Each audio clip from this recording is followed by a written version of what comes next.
नहीं, मैं वही कह रहा हूँ कि उद्धव ठाकरे से अभिमुक्तेश्वरानंद मिल रहे हैं, सलमान खान से मिल रहे हैं, और इधर ये लोग मुंबई पुलिस जो है वो जिनके जिनके पास सबूत है उनको सम्मान कर रही है, और गृह मंत्री भाषण दे रहे हैं और उसमें उनको औरंगजेब फैन क्लब बता रहे हैं। तो ये सब किस तरफ जाता हुआ दिख रहा है आपको? ये मैं कह रहा हूं कि इसमें एक सीधा संबंध है।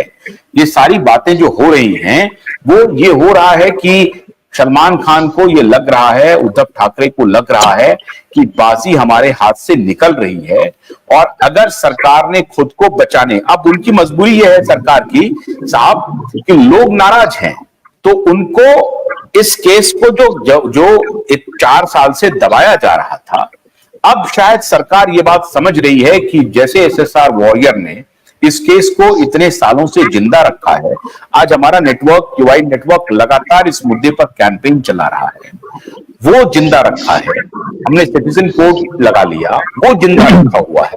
तो इससे हम ये कोशिश कर रहे हैं कि जनता के बीच में ये मुद्दा पूरी तरह से बना रहे, उनकी स्मृति से बाहर ना जाए। मैं आपको कल एक और चीज दिखाने वाला हूं, जब कल मैं इसी मुद्दे पर शो करने वाला हूं, तो कल मैं एक और शो दिखाऊंगा आपको। लेकिन अभी जो मैं आपको ये दिखा रहा हूं कि इससे क्या आपको लग रहा है कि अब ये मामला सही दिशा में बढ़ता हुआ दिख रहा है? क्योंकि पैनिक है। वो जो हंसी है सलमान खान की शंकराचार्य से मुलाकात को लेकर के, वो हंसी जो है वो नकली हंसी है, और इसमें पूरा कांग्रेस का पूरा गैंग, शरद पवार की पार्टी का गैंग, उद्धव ठाकरे और ये बॉलीवुड का, ये पूरा एकजुट हो चुका है।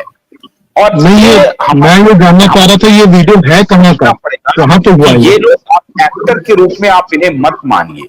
जो अभी संकल्प कह रहे थे कि किस प्रकार से बॉलीवुड की एक्ट्रेस कैसे फंड रेजर का काम कर रही है, कैसे विष कन्या के रूप में जा रही हैं, कैसे वो लोगों को लुभा रही हैं, कैसे वो बड़े गैंग में है, कैसे ड्रग का कार्टेज चला रही हैं, और वो जाने अनजाने में वो चला रही हैं, बड़ी बड़ी पार्टियों में जा रही हैं, बड़े बड़े बिजनेसमैन से मिल रही हैं, बड़े बड़े बिजनेसमैन को अपने जाल में हनी ट्रैप कर रही हैं, फंसा रही हैं, और उसमें फिर पॉलिटिकल पार्टीज के लोगों को फंसा रही हैं। फिर वहां से कुछ फंड जनरेट हो रहा है, black money, white money, drug का मनी, और उसको फिर डायरेक्ट रूट ना करते हुए धर्म को भी उसमें जोड़ने की कोशिश हो रही है। ये जो पूरा कार्टेल चल रहा है, क्या उस कार्टेल को भारतीय जनता पार्टी की वर्तमान सरकार ब्रेक कर पाएगी? आपको भरोसा है संकल्प?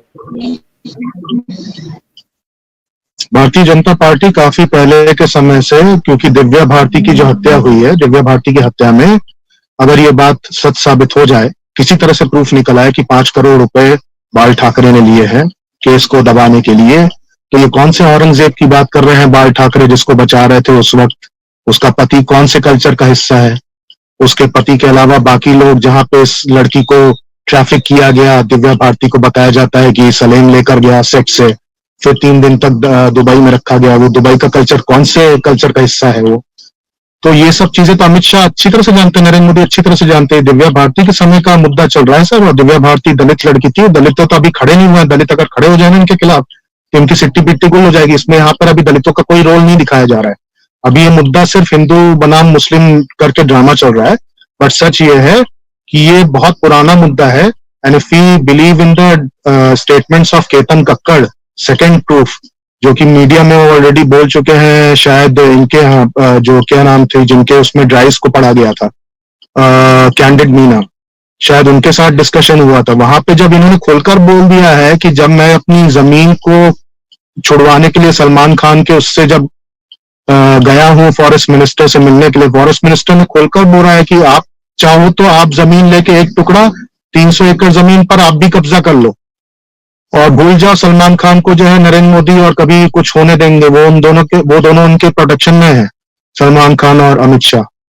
This is a live discussion between candid Meena channel पे मीना जी के साथ केतन कक्कड़ का डिस्कशन है। तो ये जो आप दूसरी तरह से ले जाने की कोशिश भी कर रहे हो, प्रूफ ये हो जाएगा अभी कि अभी मैं जो इलेक्शन लड़ने जा रहा हूं। एक मिनट संकल्प, आप ये कह रहे हैं कि सलमान खान को प्रोटेक्ट कर रहे हैं, सलमान खान के दोस्त हैं नरेंद्र मोदी जी? बिल्कुल। ये शुरुआत से है, जब से पतंग उड़ाने का गुजरात में चल रहा है। ये बहुत पुराना कहानी है। नरेंद्र मोदी जी ने अभी नरेंद्र मोदी जी की निगाह खुलेगी, आंख खुलेगी जब ये अभी मुक्तेश्वरानंद पहुंचेंगे या अभी मुक्तेश्वरानंद दवाली करेंगे। ये क्यों गया है, मैंने अभी आपसे पूछा ना, ये वीडियो कहाँ का है, क्यों गया है, कब, किस सिलसिले में मिला है, कोई जरा सी भी बात सुनने को मिली? क्योंकि मुझे डाउट हो रहा है, इट डजंट, आई मीन कहीं से भी ये सनातन से जुड़ा हुआ व्यक्ति कभी ऐसे व्यक्ति से मिलने जा ही नहीं सकता। ये तभी हो सकता है जब कोई नरेंद्र मोदी का प्रतिनिधि हो या कोई राहुल गांधी का प्रतिनिधि हो जो सलमान से मिलने जा रहा हो। शंकराचार्य के पद का प्रतिनिधि कभी भी गलती से भी सलमान खान से मिलने नहीं जा सकता। हमारे राजीव दीक्षित जी खुद ही खोल के मीडिया में बोल चुके हैं कि ये व्यक्ति हिट एंड रन केस मामले में जिम्मेदार है और इसको आज तक कुछ पुलिस नहीं कर पाई। कौन था पुलिस में, आज पुलिस में कौन है, केस किसके पास आज भी हो सकता है? क्यों नहीं केस खोला जा रहा हिट एंड रन का? क्यों बजाय तमाशा बनाया जा रहा है 10 साल और 7 लाख या फलाना डिकाना करके? ये न्यूमरोलॉजी का जो गेम चलता है 10 और 7 और 9 और फलाना डिकाना, ये सब ना बंद करके सीधे सीधे मुद्दे पे क्यों नहीं आते? पकड़ो ना सलमान को। खुलेआम दुनिया के लोग, सारे लोग बोल रहे हैं, गवाह भी मौजूद है, मैंने तो गवाह भी दे दिया था इनको रिकॉर्ड करके, फिर भी आज तक पुलिस वाले कार्रवाई करने की हिम्मत क्यों नहीं जुटा पाए? कौन संभाल रहा है पुलिस को? इन्हीं का रिप्रेजेंटेटिव संभाल रहा है ना, मोदी जी का परिवार का ही रिप्रेजेंटेटिव ही तो है स्टेट में। और अभी मैं इलेक्शन लड़ने जाऊंगा, देखिएगा क्या हालात होंगे। अगर मेरे कंपटीशन में कोई बीजेपी का बंदा आके खड़ा हो जाए, कोई और आके सनातनी खड़ा हो जाएगा, क्लियर हो जाएगा कि जो किसके विरोध में कौन है, कौन औरंगजेब है, कौन क्या है। अभी तो पॉलिटिक्स में भी जो एक्चुअल में जो इसका जो वोट बैंक निकल कर आएगा, जिसको ये कोशिश कर रहे हैं थामने की, ये मुंबई में जो पढ़ा लिखा व्यक्ति भी हो और जो आम व्यक्ति भी हो, जो सलमान को जानता हो, जो ये सब पूरी राजनीति को अपने सामने देख रहा हो, जिसने तमाशा देखा है अजीत पवार के साथ क्या मतलब मंच में नरेंद्र मोदी ने क्या बोला और क्या किया, वो देखने के बाद सब लोग निराश हैं। मुझे अभी अभी लास्ट में कस्टमर मिले जो राजस्थान से है, वो यहाँ पे सेटल्ड है। उन्होंने कहा कि इंदौर की सीट पे जो है सेकंड हाईएस्ट वोट नोटा को गया है, पहला वोट एक कंटेंडर को गया है, और उसके अलावा सेकंड काउंटिंग में जो मैक्सिमम वोट है वो नोटा को गए हैं।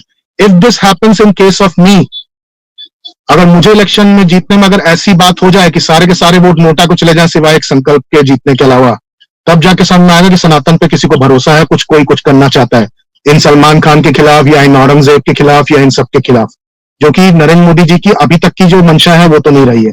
अगर ये हो जाए कि नरेंद्र मोदी जी चाहते हैं कि संकल्प जो है जीते, भले ही हमारी पार्टी से ना जीते, किसी और पार्टी से जीते, ये सनातन का आगे रास्ता निकालेगा, और जो मेरे ड्रीम्स वगैरह हैं सनातन विश्व के, उसको लागू करने में मेरी मदद करना चाहते हैं, मुझे अगर जमीन देना चाहते हैं, एक कॉन्स्टिट्यूशनल पोस्ट देना चाहते हैं, अथॉरिटी देना चाहते हैं, तभी ये मुमकिन हो सकता है जो ये बात अभी चल रही है। और अमित शाह ने ही हिट एंड रन मामले में तमाशा करना शुरू किया है। भोलानाथ के 2-in-1 बैटरी ऑपरेटेड हार्वेस्टर कम ब्रश कटर के साथ ट्रॉली अतिरिक्त लागत पर उपलब्ध है।